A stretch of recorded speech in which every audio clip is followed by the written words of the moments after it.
ترکی نے اعلان کیا ہے کہ روس اور یوکرین کے درمیان بات چیت میں بنیادی مسائل یا بیسک ایشوز پر ایگریمنٹ ہو سکتا ہے۔ یہ ٹاکس ترکی کی موجودگی میں ہو رہی ہیں۔ ترکی روس اور یوکرین کے لیے اتنا اہم کیوں ہے؟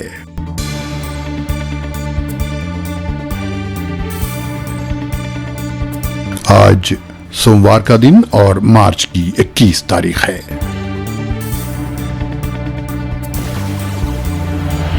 عرب دیش کے سننے والوں کو فیض الحق کا سلام۔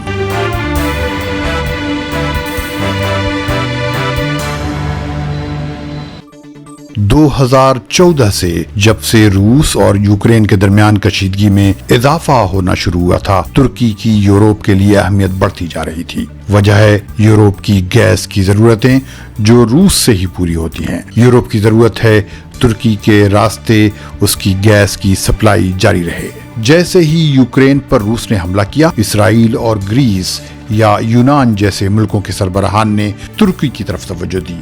وہ مشرقی میڈیٹرینین کے مسئلے پر اختلافات کو پسے پش ڈال کر انقرہ کے ساتھ تعلقات کو بہتر بنانے میں لگ گئے۔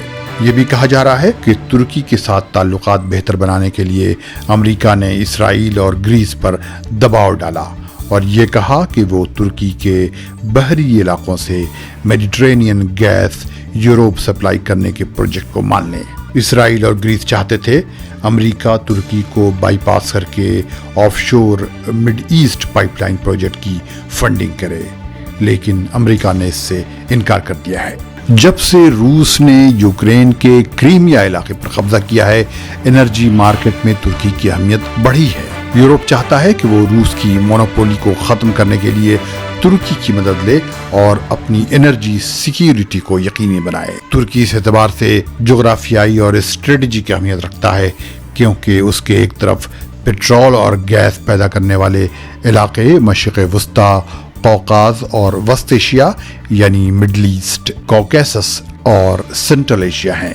صرف مشرق وسطیٰ یا مڈل ایسٹ اور وسط ایشیا یعنی سینٹرل ایشیا میں ہی دنیا کا 70% تیل اور گیس ہے، تو ترکی کے دوسری طرف انرجی کا بھوکا یورپ۔ ان تمام علاقوں سے نکلنے والی گیس پائپ لائن کے ذریعہ ترکی کے علاقوں سے ہی گزر کر یورپ پہنچتی ہے، لہذا ترکی کو لینڈ آف پائپ لائنز کہا جاتا ہے۔ ان میں سے ایک تناب پائپ لائن ہے۔ یہ پائپ لائن ترکی کے اندر 1850 کلومیٹر لمبی ہے اور یہ آذربائیجان کی گیس جو کیسپین سی سے نکالی جاتی ہے یورپ پہنچاتی ہے۔ 2018 میں ترکی کے صدر رجب طیب اردوغان اور آذربائیجان کے صدر الہام علییف نے اس کا افتتاح کیا تھا۔ اس پائپ لائن کے بنانے پر $7 بلین کا خرچ آیا تھا۔ اس سے 16 billion cubic metre natural gas سالانہ سپلائی کی جاتی ہے، جس میں سے 6 بلین ترکی کی اپنی ضرورت کے لیے ہوتی ہے۔ اس پائپ لائن سے 2023 تک 23 بلین کیوبک میٹر اور 2026 تک 31 بلین کیوبک میٹر گیس سالانہ سپلائی ہونی متوقع ہے۔ اسی طرح ٹرک اسٹریم پائپ لائن ہے جس کا افتتاح صدر اردوغان اور روسی صدر ولادیمیر پوتن نے 2020 میں کیا تھا، جو روسی گیس کو بلیک سی کے راستے ترکی میں داخل کرتی ہے اور وہاں سے ایسٹرن اور سینٹرل یورپ پہنچاتی ہے۔ اس سے بھی سالانہ تقریباً 16 billion cubic metre gas supply ہوتی ہے۔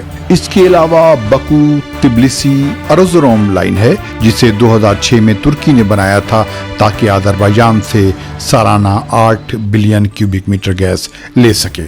مختصر لفظوں میں کہیں تو ترکی گیس سپلائی کے لیے دراصل یورپ کے لیے شہرک کی حیثیت رکھتا ہے اور اردوغان کی خارجہ پالیسیوں کی وجہ سے ترکی دوسرے کانفلکٹس کے ساتھ ساتھ روس یوکرین نیگوسیشنز میں بھی ثالث کے طور پر ابھرا ہے، اور انطالیہ میں روس اور یوکرین کے درمیان مذاکرات ترکی کی موجودگی میں جاری ہیں۔ ترکی کے وزیر خارجہ مولود جاوش اوغلو نے اعلان کیا ہے کہ مذاکرات کے دوران روس اور یوکرین بنیادی امور پر ایگریمنٹ کے قریب آ چکے ہیں۔ انہوں نے کہا کہ ترکی کوشش ہے کہ اب جنگ میں انسانی جانوں کے نقصان کو روکا جائے اور تدریجی طور پر مکمل سیز فائر ہو سکے۔ انہوں نے کہا کہ اس مسئلے پر ترکی نے بہت اصولی یا پرنسپلڈ سٹینڈ اختیار کیا ہوا ہے۔ اس نے حق بات کی تائید کی ہے اور غلط کو غلط قرار دیا ہے۔ اگر آپ نے اب تک یہ چینل سبسکرائب نہیں کیا ہے تو اسے فوراً سبسکرائب کر لیں، ساتھ ہی بیل آئیکن پر بھی کلک کر دیں۔ ملتے ہیں اگلے بلیٹن میں۔ خدا حافظ۔